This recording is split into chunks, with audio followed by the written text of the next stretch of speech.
Hi and welcome to the first recap, the first round of the Candidates 2022. I'm as excited as you are, and the boys delivered, guys. The boys delivered 4 exciting games today. I have to say there are two strategies to go on about a tournament like that. You might want to think first round, let's settle in, take it slow. At the same time, and what I see more and more in the recent top chess, first round is the moment where your opponent could be at his most vulnerable. And that's where you strike. And that's what happened in quite a few games. So, without me spoiling anything, let's just jump straight into the games one by one. The game of the day was hard to choose. There were two exciting, decisive games. They were both very good. But I went for Ding Nepomniachtchi because I think it's one of those games which is very instructive because the entire plan just worked out perfectly, and that's very instructive. That's why they tell you to study those classical games where often the strong grandmasters of the past played somewhat of weaker players and they could just execute their ideas without any resistance. That's very instructive because then you get to see the idea, you get to see the point, you get to see how it's meant to be executed. And that surprisingly happened in the game between Ding Liren and Jan Nepomniachtchi. Here, let's take a look at it very quickly. This is recaps, this is highlights, so we're not going to go into much depth and details here. Ding started with 1c4. Jan played this e5 c6 system, which I don't think he played a lot in the past, but it's a big system. The critical point came around move 10. Let's go very quickly into this tabia. Very murky, interesting position. Black's got this pawn on e4, a lot of space in the center. White, he's got counter-attacking potential. He might want to push d3 or f3 at some point and use the fact that the queen on e5 is very exposed. It gets pushed back quickly and white will regain space in the center. It is also possible, however, to try and surround that pawn, and that's what Ding did. This, by the way, is a major theoretical position. I played here an interesting move against Pragananda in Vaikanzai tournament this year, knight e1, which was very interesting. I prepared the move d3 or d4, and then after taking, I wanted to recapture with the knight. It was a cool little idea I was happy with, but Ding played something else, knight e3, castle, and a3 before. And the idea here is that he doesn't rush d3, he wants to eventually surround the weak pawn and take it. And he got a chance, in fact, already here, he could have taken on e4. Actually, here he could take already. Knight takes g4 and bishop takes e4. And it was not entirely clear what exactly was wrong with that. Of course, black has plenty of open files here, and here bishop might come to f6 on long diagonal. There's going to be lots of compensation. Let me just demonstrate here. Yeah, the e2 pawn is going to be under pressure, maybe d2 pawn as well. The c1 bishop is not yet developed, so I see what you're going to be worried about as white. But still, he probably regrets not having gone for it. He hesitated for one more move and then was no longer able to collect the pawn here. And now it became a very interesting position. What's going to happen with this bishop on g2? Is it ever going to come alive? Because the pawn on e4, it is a weakness, but if it's well protected, yeah, the bishop on g2 is not going to come to life. And you could already imagine some ideas where the knight gets transferred magically somewhere here, and black starts kingside attack. And critical moment came around move 20, I believe. Black got perfect control over the e4 pawn. It's very well guarded. Rook a comes to e8, knight could come to f6. g5 is very much on the agenda. That's where Ding got definitely bad vibes about this game, but he had to start his counterplay. There's no other way. I understand g5's coming, but there's just no other way. You have to go for your ideas, and that's going for b5. The point is you want to weaken that c6 pawn, try to pound on it, and that weakens the d5 knight. And at least if you collect the c6 pawn, perhaps the knight can come back into the game. Maybe it will work out. I understand he couldn't make it work in his lines. He, I assume, thought b5, g5, and he couldn't make it work. But in fact, computer says it actually works out for white somehow in complications. And it was simply the best chance because the way he played, rook d4 and then queen d2, it's just too slow. Black knight is firmly standing on d5. These pawns are not even attacked yet. And he was not even close. When he attacked the pawn, already Jan came crashing down here. Or crashing down? That's a bad thing. Anyway, crashing, and bad news for white. G5 came, white's counterplay was way too slow. These 2 pawns protecting the knight, he didn't even get anywhere near them, and when he took the b7 pawn, already the h pawn was running down the board, and there were all sorts of tactics. Yeah, this was a final tactic, actually very pretty. The idea, if king takes g2, actually is just checkmate. If king comes here, one more check, and just checkmate. So not good, not good. And a crushing victory for Jan. Another good start for him. In fact, in the previous candidates, he started with a win with black against... Do you remember who he was? I don't remember. I erased all my bad memories. You can find more detailed analysis of the game of the day in my Chessable course on the candidates. And you picked out also some positions, some puzzles for you to solve. So that's also very nice. Those of you who like the puzzles, go pro on Chessable and take a look. Hope you like it. Some people like it. Hope you will be one of those. Check out Chessable. Check out Chessable Pro. Let's go. The other victory, I shouldn't give spoilers, but the other victory was in the game between Hikaru Nakamura and Fabiano Caruana. Always an exciting clash, 2 American players. Hikaru, traditionally known as the better player in the Rapid and Blitz, no longer so simple, Fabi catching up. Fabi, on the other hand, traditionally known as the better prepared player, spends more time checking his openings with his engines, with his coaches, and in a tournament like candidates, when you have so much time to prepare, black game for Hikaru against Fabi, always not easy. And indeed here too, Fabi managed to pose some problems in the opening. We've had the Berlin defense, the infamous, and then Fabi played the bishop takes c6 system and knight bd2. There are a lot of different plans and varieties. This is a fixed pawn structure, so white can play slowly around it. Castle short, or sometimes go for a long castle. Knight can go to c3, then to g3, or via d2 to g3, or via d2 to c4, or via d2 to b3, all sorts of different plans. Fabi chose the one with knight b3. Interestingly, I played this idea myself against Ding Liren in the previous candidates, but with a small difference. His pawn was on a6 because he played the a6 Spanish instead of the Berlin. And what is remarkable is that if black plays a5, which is the first choice of the engine, in this position, as well as in the position with the pawn on a6, it becomes the same position. So that's a fun fact.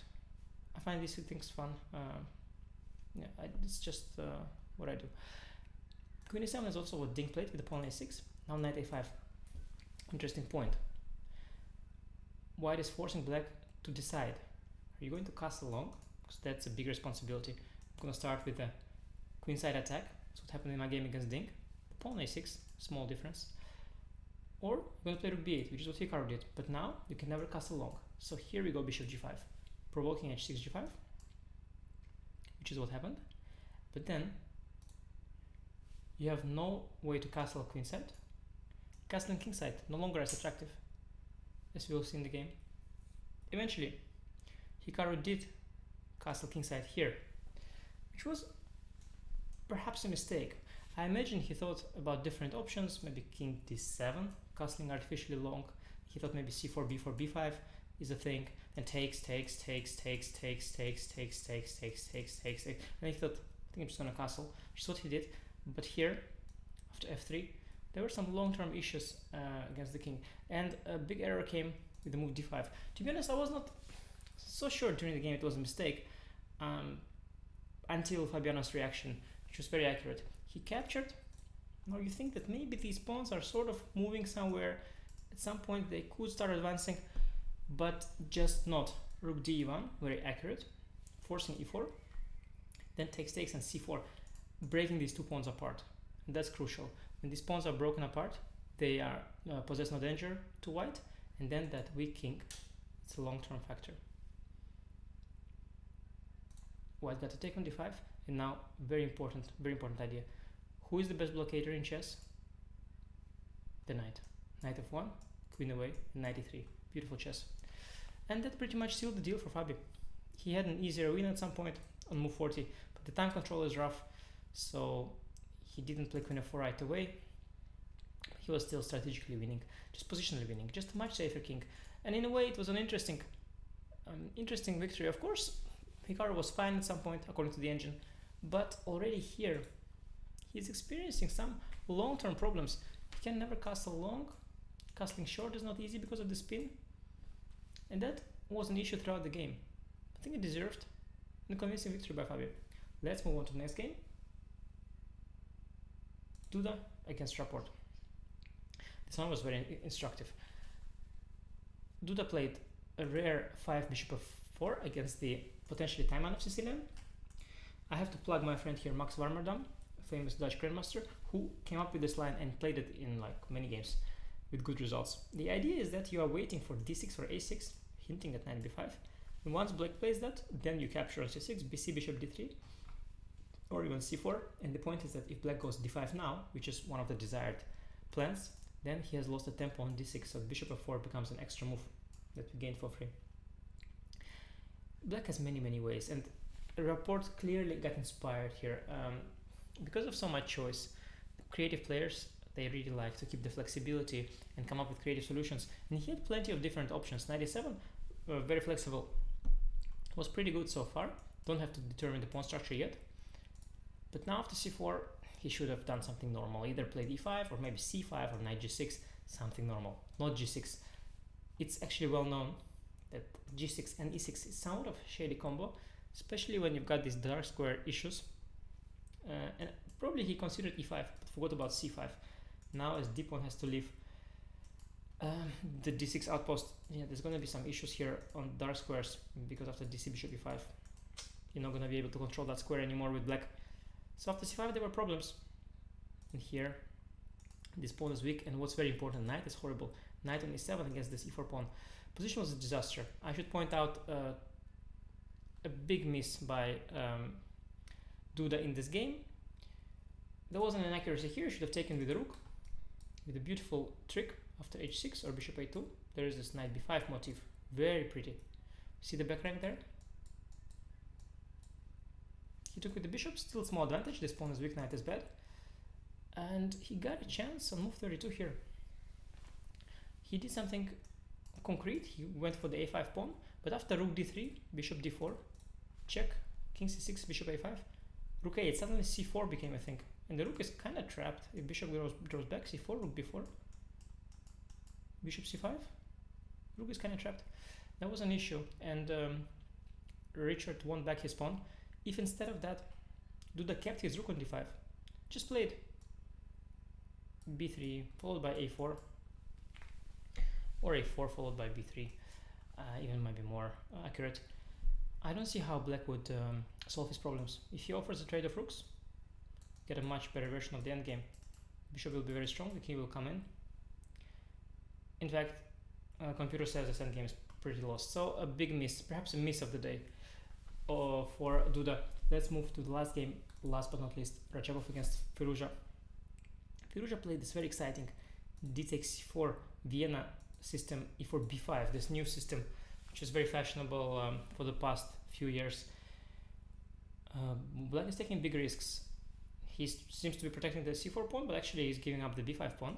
And after knight b5, white already restores the balance. The c4 pawn is so weak, it's really about to fall, and black is always barely protecting it, sometimes sacrificing it. Very risky system, but I guess Alireza took a lot of time during his prep, made it work, good for him. But even so, Rajabov played an excellent game. There were some complications at some point, quite spectacular stuff here. Timur finally getting around to that pawn, then Alireza sacrifices an exchange, rook takes b2, wow, queen b2, bishop c4, strong light squares, a massive bishop here, but Timur returning material, first returns the pawn, goes for the counter-attack, knight f g5, knight g6, h4, bishop b4, h5, and here black had an insane way to continue keeping the balance with bishop e4 first, knight e4, and now we don't need to take here yet, go knight h4 first, h6. We think this is sort of a collapse, but there is rook d8, and there is a very long complicated sequence that I forgot to write down here. I'm not even going to recollect it, where black is somehow fine, and obviously this is not the kind of things you see during the game. You just see a g knight f6 some point after f3 and you just are terrified. So Alireza got into some trouble here. He tried takes an h6 and was in a very unpleasant position here with a very weak king, equal material already. But Timur played it a bit soft. He allowed the trade of a bishop for a knight, then he went for a rook endgame, pawn down, pawn up, but still a rook endgame, and Yeah, the Rook games are known to have drawish tendency. Finally, he had this infamous 2 against 1 on one wing, yeah, which is just not enough for a win. So a draw in the last game. Very exciting games. Potentially could have been, I said very exciting games like 5 times. I'll try to learn from my mistakes for next recap. But yeah, could have been 4 decisive games. That would be something. And now that some people have lost, I think they're going to be eager to strike back. Those who won going to be eager to capitalize on the momentum. So the first day brings us to Fabi and Nepo starting off with wins at the top of the table. It's early, of course, I know, but it's very, very good news for these two players. Start is very important. Bad news for fans of Ding Liren, one of the favorites, starting with the loss with white pieces. It's going to be tough. It's possible, the tournament's long, but it's going to be tough. And the other 4 players, cautious start, nothing clear. Will it be a race between Fabi and Nepo? Maybe. Will one of the players bounce back? Probably. It's going to be fun. Definitely. See you tomorrow. Thank you for watching. Once again, gotta plug my Chessable course on the candidates. You have to be a pro member on Chessable. Then you get a lot of perks. Amongst them, the access to the Chessable course that has game of the day in much greater details and puzzles. Who doesn't love puzzles? Puzzles, you can solve them.